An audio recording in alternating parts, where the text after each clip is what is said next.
We here at Midnight's Edge would like to send our thoughts and prayers to those victims of the tragic and senseless tragedy that's befallen those in Las Vegas. Our thoughts and prayers go out to those who have been injured and those who have lost loved ones. And also our thoughts and prayers actually would go out to those in Puerto Rico suffering after the after effects of both hurricanes, tragically.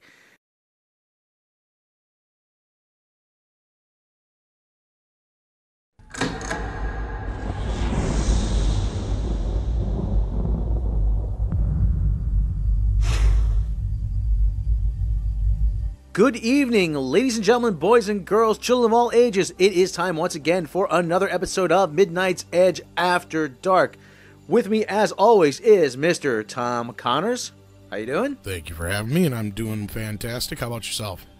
Oh, fantastic. And I am, of course, your narrator supreme, Mr. Rob Robot Shlomo, coming to you live from Shabby Road Studios in the heart of New Haven, Connecticut, the 225th fastest growing city in America. Woohoo!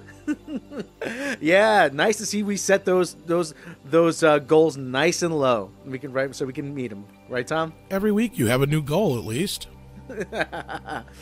Yeah. Hey, let me tell you, those 224 cities ahead of us better watch out. Damn right. Okay, so we've got actually a light show for you today. Why don't you start us off, Tom? All right, yeah, we got the box office for the weekend, and of course, normally we do this on Mondays. Sorry, a day late and a dollar short as always, guys. But there's reasons for that, and we'll get into that in just a moment. But starting off, The Kingsman took the top spot once again with $16.9 million. It came right underneath it at 16.902. 16.935 was what Kingsman had. So just squeaking it out. American Made came in at $16 million, a respectable opening for that film. The Lego Ninjago movie dropped to fourth place with $11 million, and Flatliners flatlined at the box office with a measly 6.5 on its opening. Not good for the $19 million budgeted film from Sony. And it's also a quasi-remake sequel to boot. Which, I mean, Flatliners did okay back in the day, but I don't remember it being like a huge hit.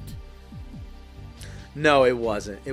I mean, it had a young Julia Roberts. I think it had Kiefer Sutherland, didn't it, or James Spader or whatever? Yeah, it did like 60. I want to say like 60 million on like a $20 million budget. But at that time, 20 million was a lot. Like I remember, it was a high budgeted film for that time period. So anyway, they spent the same amount of money here, and it just didn't work out for them. Battle of the Sexes came in at number 6. American Assassin came in at number 7. Home Again came in at number 8. Till Death Do Us Part dropped at number 9. Mother came in then to round off the top 10 with $1.4 million. Now, I just got to say one thing real quick, a correction from last week's show. I normally don't do these on the show, but Scott Buck did not have anything to do with Agents of S.H.I.E.L.D. Season 1. I did not know that. The way the article read it, it made it sound like he did, and it still sounds like it the way you read it, but no, I was wrong. I did checking after some people pointed that out, and I normally don't correct myself on the show, but I thought I should do that real quick because that was a bit of a big flub. So, it was a honest mistake because of the way the article was written, so I apologize.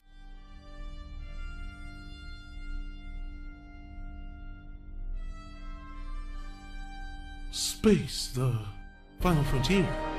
These are Captain Robb's logs.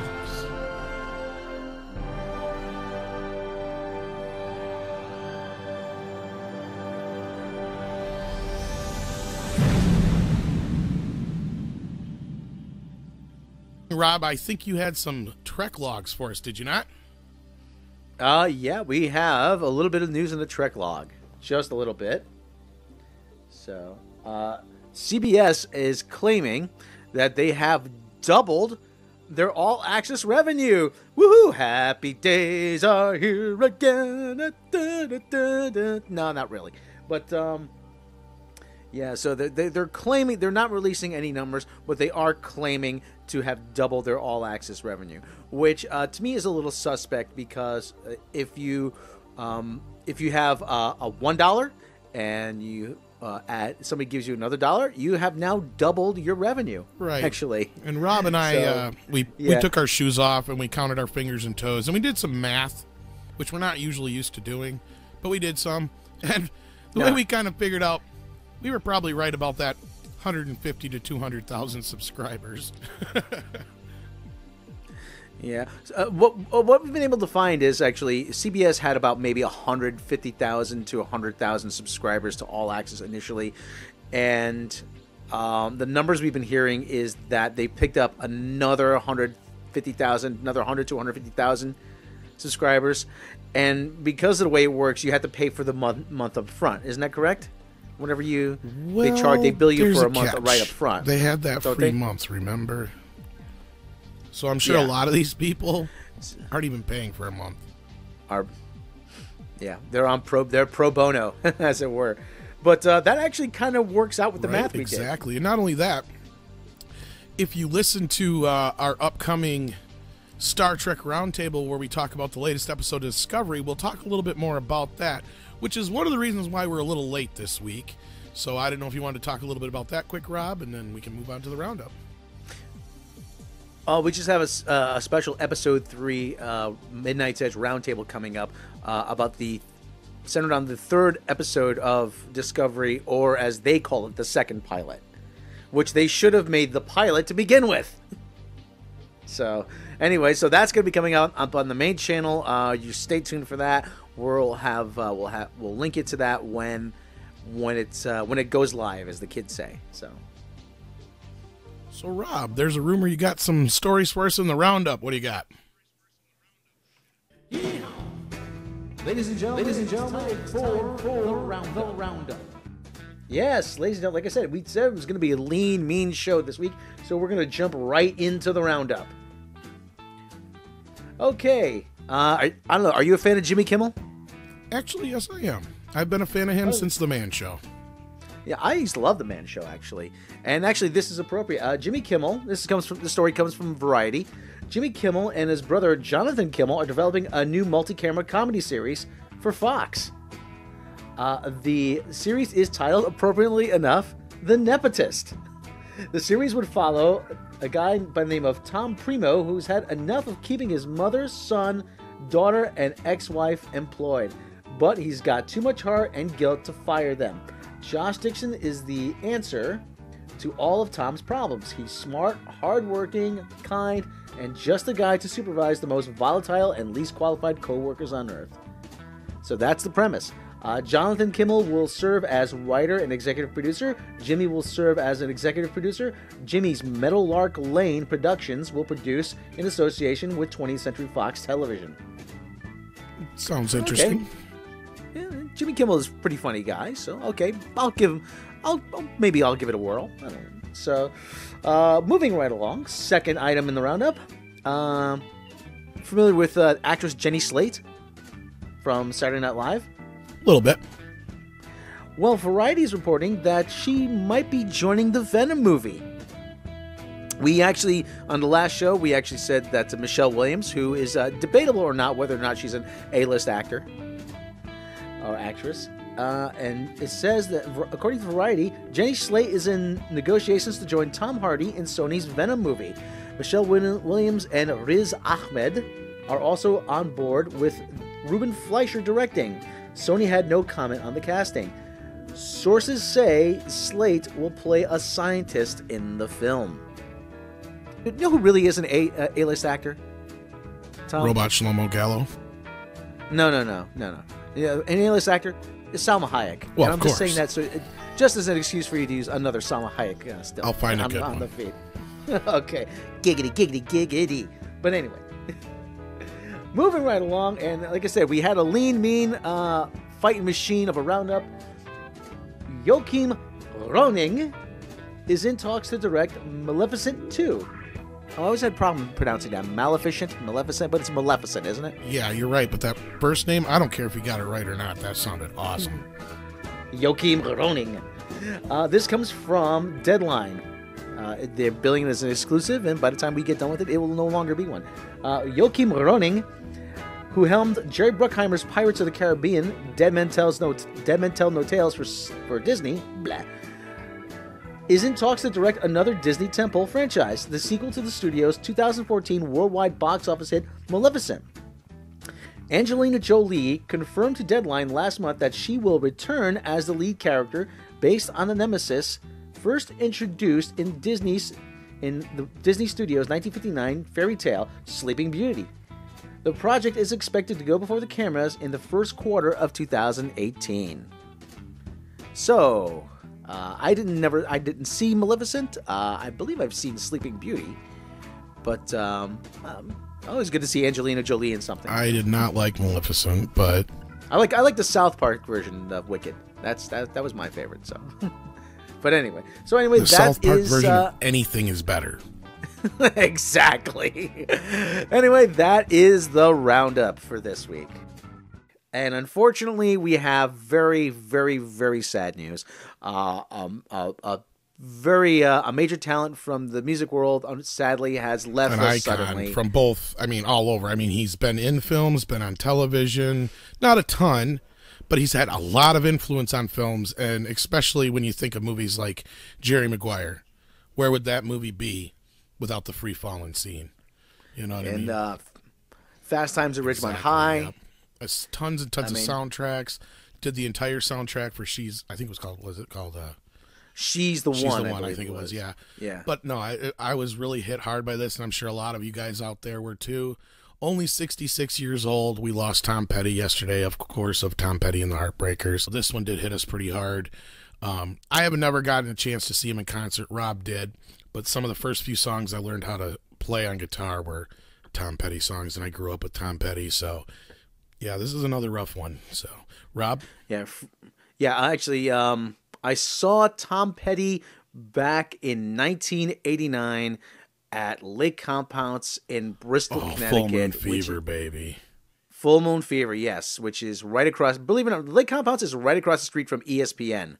So when you pull in to see the big ESPN studios, you see the big ESPN building, the satellite dishes out there, and it was a good show. The Replacements were opening. I really wanted to see the Replacements, and that was their Don't Tell a Soul tour.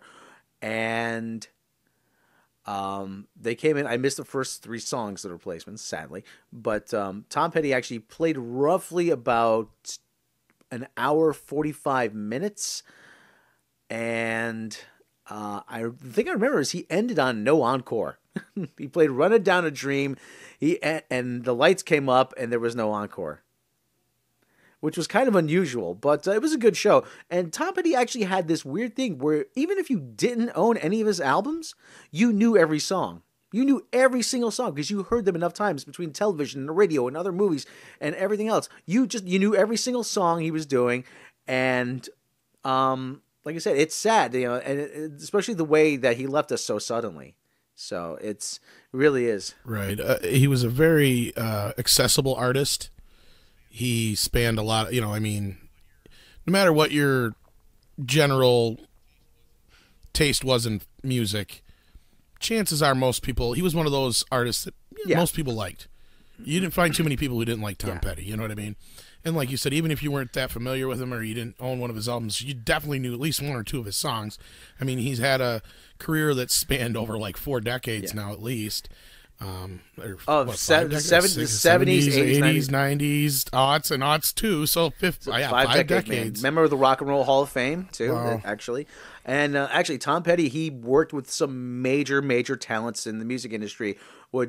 Right, and of course you had like the Traveling Wilburys and all that kind of stuff they did together with Bob Dylan and all those guys. George Harrison. He worked with. He worked with Roger McGuinn of the Byrds. He was a big fan of the Byrds actually, and like I said, he worked with Jeff Lynne, who produced a lot of his later records. Jeff Lynne from Electric Light Orchestra, as many of you probably already know. And like I said, it's really, really tragic when someone leaves us so suddenly. And 66 years old, that's not very old these days. No, it's sad how he went. He was found yesterday unresponsive after suffering cardiac arrest, and he died surrounded by his family in the hospital roughly about 9 o'clock Pacific time last night. Sad way to end the show, but... So looking forward to that Star Trek talk, aren't you? Oh yeah. Well, that always brings me back up. Star Trek talk. So, and not only that, we're also working on an Inhumans roundtable for the Midnight's Edge main channel. So that's twofer we're trying to get out this week for you guys. So that's why we got a short show, but we are going to plan on trying to do our regular Thursday night show. So rest assured, hopefully between now and then there's some news to talk about, and we'll see you then. Rob? Yes, unfortunately the news has been kind of lean lately, but we are working ever so diligently to bring it all to you. Once again, we'd like to thank Mr. Tom Connors. I am Mr. Rob Robot Shlomo. And if you like what we do here at Midnight's Edge After Dark and on the main channel Midnight's Edge, we encourage you to please hit that subscribe button. See that button down there that says subscribe? Hit it. Hit it right now. You hit that button. Hey, don't put your finger back on the mouse. Hit that button, okay? Just be careful not to unsubscribe while you're at it. And don't forget to hit that bell icon either. Yes. And if you're a Patreon fan, or at least a Midnight's Edge fan anyway, why don't you tell them what they can get on Patreon, Rob? Yes, if you like the show, and actually if you want to support the show, then why don't you please consider, if you have the means, to support the show via Patreon. Patreon supporters will get special behind-the-edge documentaries. They'll get outtakes. They'll get bloopers. They will get special lost episodes. You can hear, actually, coming soon, the first episode of Midnight's Edge I was ever on, which was a roundtable with Andre. I believe it's actually already up there. And yes. It's about Westerns, right? It's about Westerns. The superheroes being so that's up there. You got the Uncut Alien documentary. We got some outtakes. We got some just funny, we got some fun stuff that we just talk behind after the shows or before the shows that we decide to put on there. If you want to see what's like behind the scenes, kind of, that's your way to do it. Yes. We actually fun. We got some fun stuff. We talk about Norwegian cowboys, which is actually pretty cool. Who would have thought there were Norwegian cowboys? But anyways, interesting. Yeah. I got my six. I'm picturing Andre with like a Stetson. I got to my 6-shooter. Saddle up, yippee-ki-yay. Saddle up, we are going for a ride. No, we're not being mean. We love Andre. We really do. Oh yeah. But anyway, I'll probably cut most of that out. Well, like we said, if you have the means, then please consider supporting the show through Patreon. We have a variety of different tiers you can support us at. And if you don't have the means, then please subscribe and click the bell icon, and to be reminded when all the latest content is been uploaded. Bless you. Excuse me. Remind you to click the bell icon. Okay. And please click the bell icon to remind you when all the latest content is uploaded. We love all of our subscribers in an appropriate way. So some inappropriately. So, but yeah, and so go ahead, Rob. So anyway, like we said, so with that business out of the way, one more time, we'd like to thank Mr. Tom Connors. Thank you. And I am Mr. Rob Robot Shlomo, signing off from Shabby Road Studios. We will catch you next time.